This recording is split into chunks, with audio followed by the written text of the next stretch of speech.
Wanted to show you something.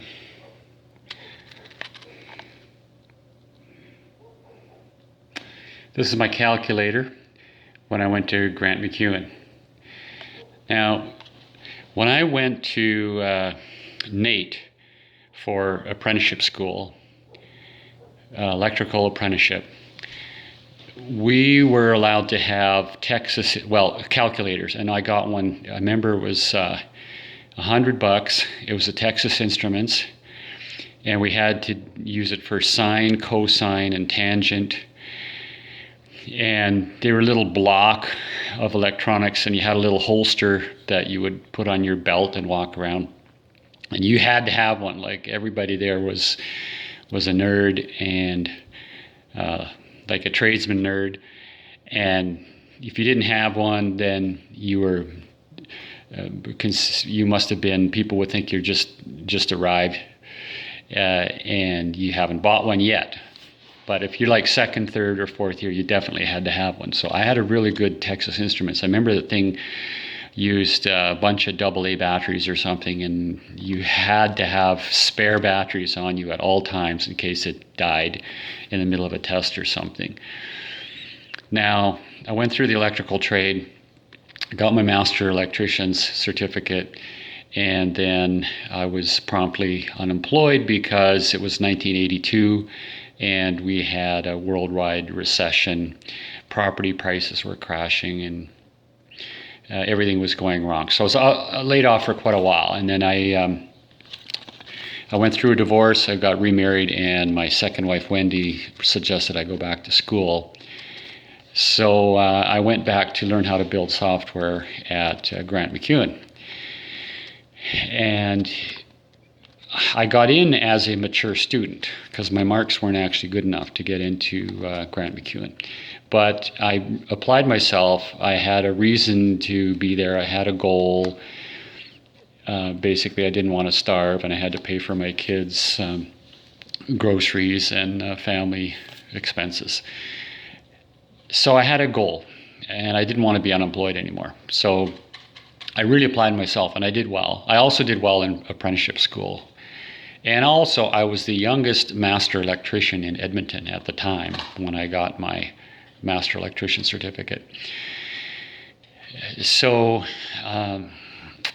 the part of that story that relates to this is the fact that I was used to using a calculator. And they were relatively new when I was in apprenticeship school. So fast forward to Grant McEwan, and I applied myself, and I remember it was, I don't know if it was first year or second year, whatever, I got mono. Now, I was never diagnosed, but I had the exact textbook symptoms of mono. It was the absolute weirdest disease you can imagine. No symptoms, no coughing, no sneezing, no runny nose, except you could only stay awake for about 2 hours a day. Isn't that weird? So here I am going to Grant McEwan College. I have got a full course load,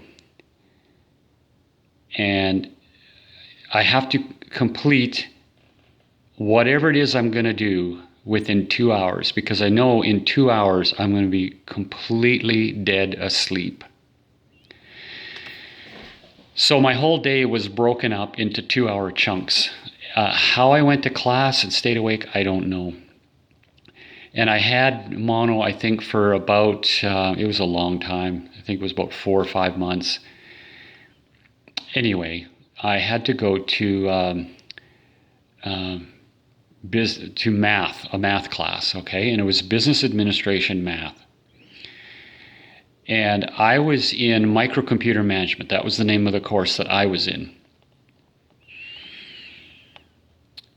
So when I went to business math, they had all these different calculations. Now, I had purchased one of these things. Now, these were fairly new.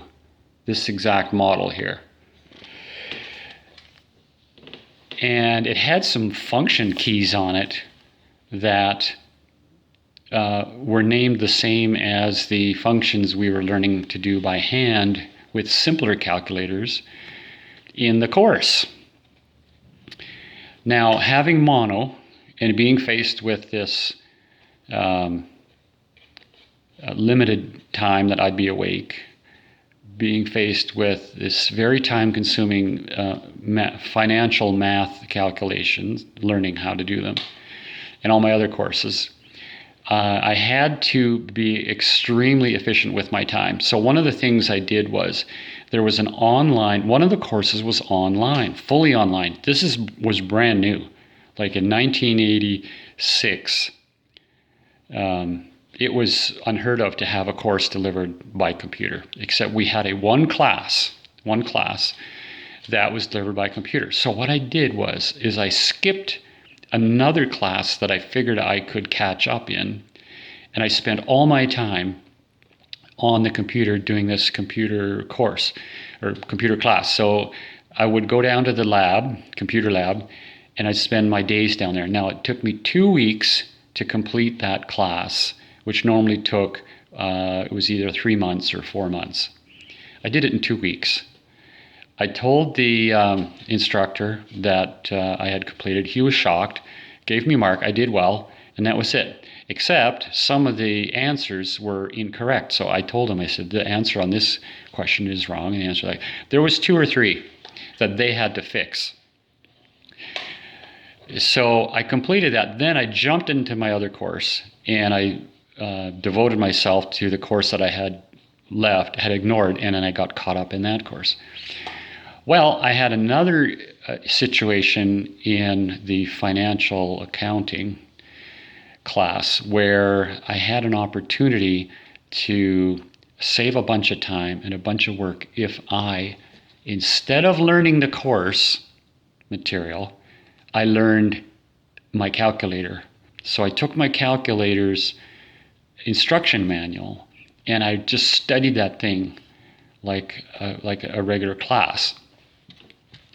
I learned all the ins and outs, which was this machine right here. So I figured that since I'm a microcomputer management student, I should devote all my efforts to learning the machine instead of learning the math. So I stopped going to business class. I made sure I knew what the course material was. Okay, so I had the book, I had the course outline, I knew what I should be learning. So I attended the first month, which is like the first maybe four or 6 classes, something like that. Made sure I had a clear direction, and then I stopped going to class. Final day of the class was the exam. Now, this exam was comprehensive. It was for everything that the class had been taught up to that point. I showed up and I talked to my classmates, and they said, "What are you doing here? I thought you quit." I said, "No, I didn't quit. I said I was studying." I showed up, teacher hands out the exam, and we all start writing. And I'm on this machine. Now, keep in mind that I'm putting all my trust into this machine. Like, my future is in this machine. If I don't know this machine, what it's capable of, and trust that it's going to come up with the right answer, if it doesn't, I have to take the course over again. Okay, it's going to delay my graduation, and then I can't get a job until I finish that course. So I had to take a leap of faith here.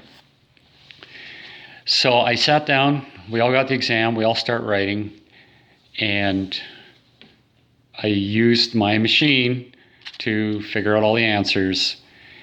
The hardest one was net present value and net future value. I remember those distinctly.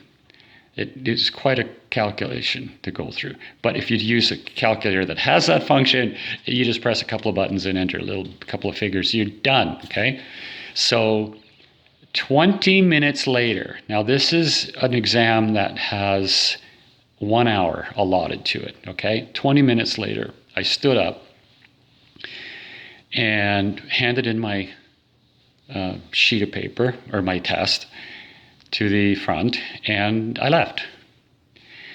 Now, I come back a week later to that classroom, and on the classroom by the door is posted all of the marks with your student code and then your mark beside it.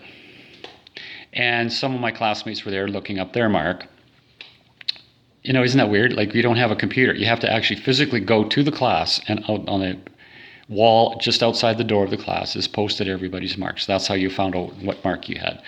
So I ran into some of my classmates and said, "Oh, what are you doing here? I thought you walked out. I thought you gave up the test and walked out." I said, "No."